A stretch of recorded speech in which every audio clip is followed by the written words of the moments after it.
Um conto de fadas dos irmãos Grimm, o fiel João. Houve uma vez um rei que, sentindo-se muito doente, pensou: "Este será o meu leito de morte." Disse então aos que o cercavam: "Chame o meu fiel João." O fiel João era o seu criado predileto, assim chamado porque durante toda a vida fora extremamente fiel. Portanto, quando se aproximou do leito onde estava o rei, este lhe disse: "Meu fidelíssimo João, sinto que me estou aproximando do fim. Nada me preocupa, a não ser o futuro do meu filho. É um rapaz ainda inexperiente, e se não me prometeres ensinar-lhes tudo e orientá-lo no que deve saber, assim como ser para ele um pai adotivo, não poderei fechar os olhos em paz." "Não abandonarei nunca", respondeu o fiel João, "e prometo servi-lo com toda a lealdade, mesmo que isso me custe a vida." "Agora morro contente e em paz", exclamou o velho rei e acrescentou: "Depois da minha morte, deve-lhes mostrar todo o castelo, os aposentos, as salas e os subterrâneos todos, como os tesouros que encerram, exceto, porém, o último quarto do corredor comprido, onde está escondido o retrato da princesa do telhado de ouro.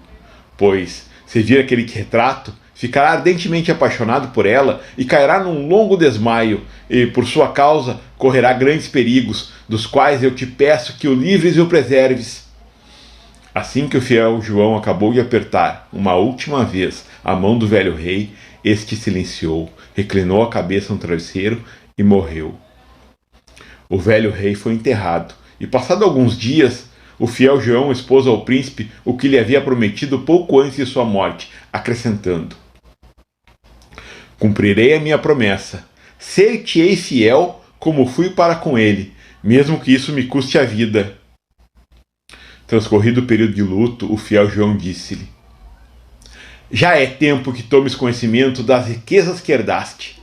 Vamos, vou mostrar-te o castelo de teu pai." Conduziu por toda parte, de cima a baixo, mostrando-lhe os aposentos, com um imenso tesouro, evitando, porém, uma determinada porta, a do quarto onde se achava o retrato perigoso. Este estava colocado de maneira que, ao abrir-se a porta, era logo visto. E era tão maravilhoso que parecia vivo, tão lindo, tão delicado, que nada no mundo se lhe podia comparar. O jovem rei notou que o fiel João passava sempre sem parar diante daquela única porta, e, curiosamente, perguntou: "E essa porta? Por que não me abres nunca?" "Não abro porque lá dentro há algo que te assustaria", respondeu o criado. O jovem rei, porém, insistiu: "Já visitei todo o castelo, agora quero saber o que há lá dentro." Foi-se encaminhando, decidido a forçar a porta. O fiel João deteve-o, suplicando: "Prometi a teu pai, momentos antes de sua morte, que jamais verias o que lá se encontra. Por isso, seria causa de grandes desventuras para ti e para mim." "Não, não", replicou o jovem. "A minha desventura será ignorar o que há lá dentro, pois não me terei sossego, enquanto não conseguir ver com meus próprios olhos. Não sairei daqui enquanto não abrires essa porta." Vendo que nada adiantava opor-se, o fiel João, com o coração apertado de angústia, procurou no grande molho a chave indicada. Tendo aberto a porta, entrou em primeiro lugar, pensando assim em cobrir com seu corpo a tela, a fim de que o rei não a visse. Não adiantou. Porém, porque o rei, erguendo-se nas pontas dos pés, olhou por cima de seu ombro e conseguiu vê-la, mal avistou o retrato da belíssima jovem, resplandecente de ouro e predarias, caiu por terra desmaiado. O fiel João precipitou-se logo e carregou para a cama, enquanto pensava, cheio de aflição: "A desgraça verificou-se. Senhor Deus, o que acontecerá agora?" Procurou reanimá-la, dando uns goles de vinho, e assim que o rei recuperou os sentidos, suas primeiras palavras foram: "Ah, de quem é aquele retrato maravilhoso?" "É da princesa do telhado de ouro", respondeu o fiel João. "Meu amor por ela", acrescentou o rei, "é tão grande que se todas as folhas das árvores fossem línguas, ainda não bastariam para exprimi-lo. Arriscarei sem hesitar minha vida para conquistá-la. E tu, meu fidelíssimo João, deverá ajudar-me. O pobre criado meditou longamente na maneira conveniente de agir, enquanto era muito difícil chegar à presença da princesa. Após muito refletir, descobriu um meio que lhe pareceu bom e comunicou ao rei. Tudo que a circunda é de ouro. Mesas, cadeiras, bachelas, copos, vasilhas, enfim, todos os utensílios de uso doméstico são de ouro. Em teu tesouro há 5 toneladas de ouro. Reúne os ourives da corte e manda-os ciselar esse ouro, que eu transforme em toda espécie de vasos e objetos ornamentais. Pássaros, feras e animais exóticos. Isso agradará a princesa. Apresentar-nos-emos a ela, oferecendo essas coisas todas, e tentaremos a sorte. O rei convocou todos os ourives e estes passaram a trabalhar dia e noite até aprontar aqueles esplêndidos objetos. Uma vez tudo pronto, foi carregado para um navio. O fiel João disfarçou-se em mercador e o rei teve que fazer o mesmo, para não ser reconhecido. Em seguida, zarparam, navegando longos dias até chegar na cidade onde morava a princesa do telhado de ouro. O fiel João aconselhou o rei a permanecer no navio esperando.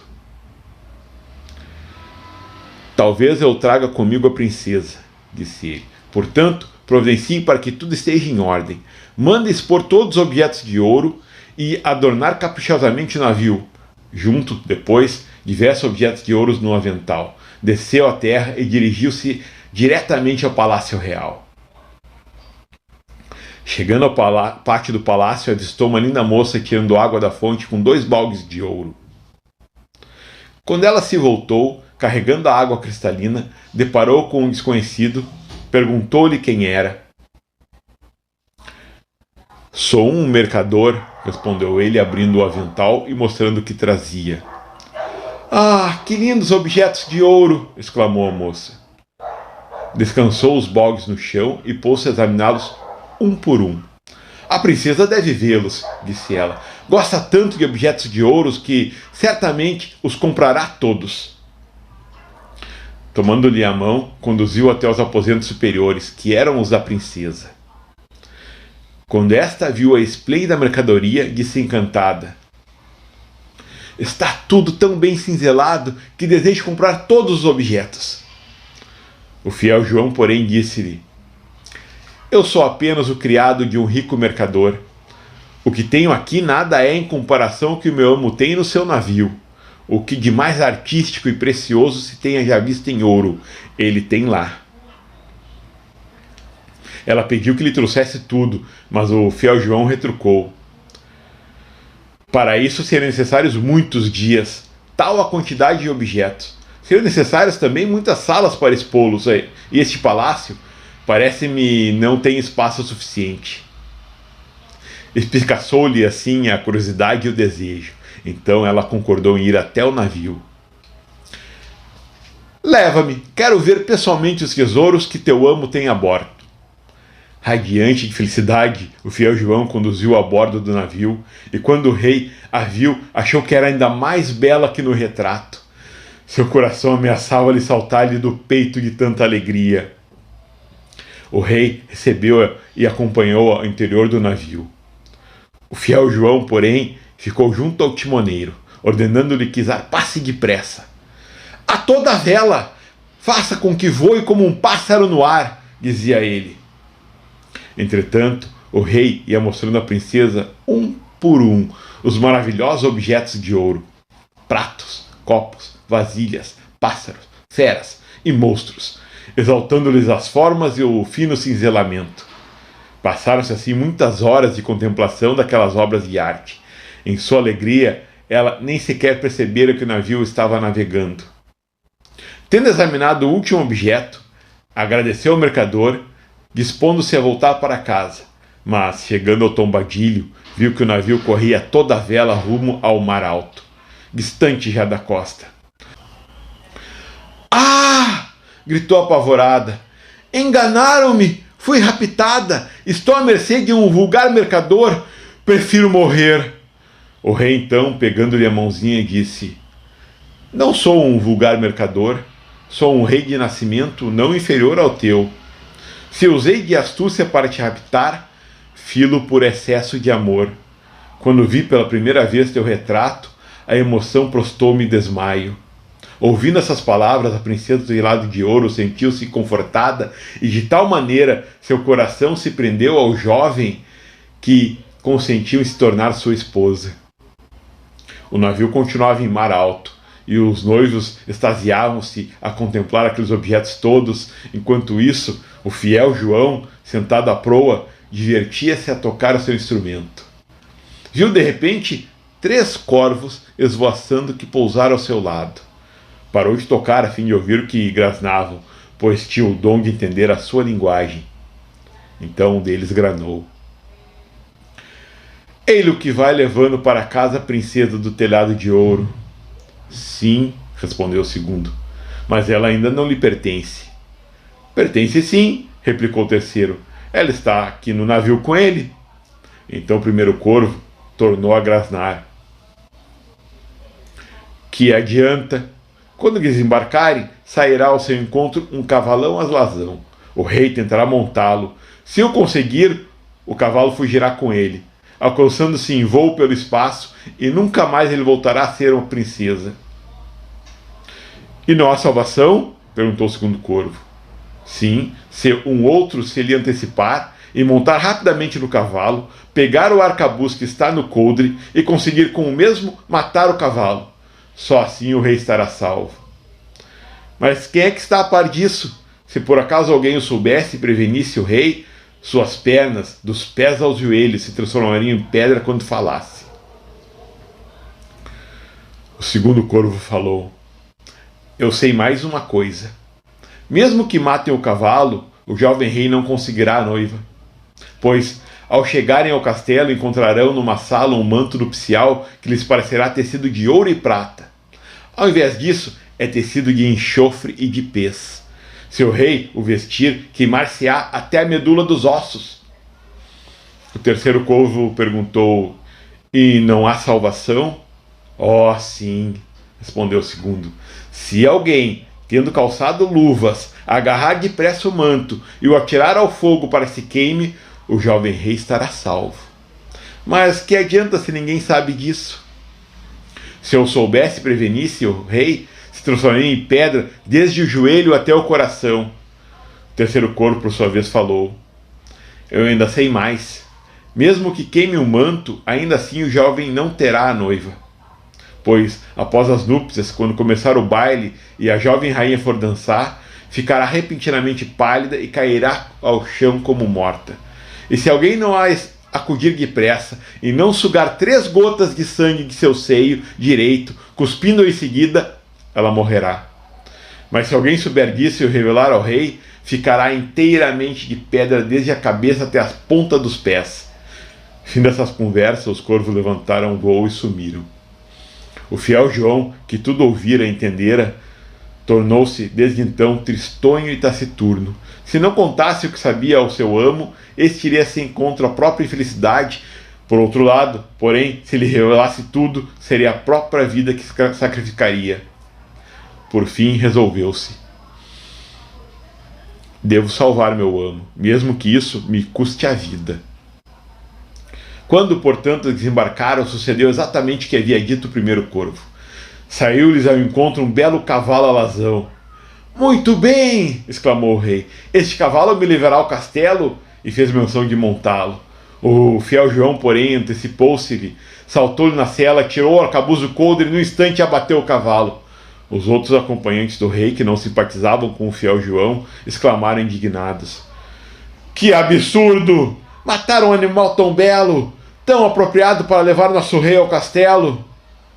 O rei, porém, interveio: "Calem-se! Deixe-no fazer o que achar conveniente.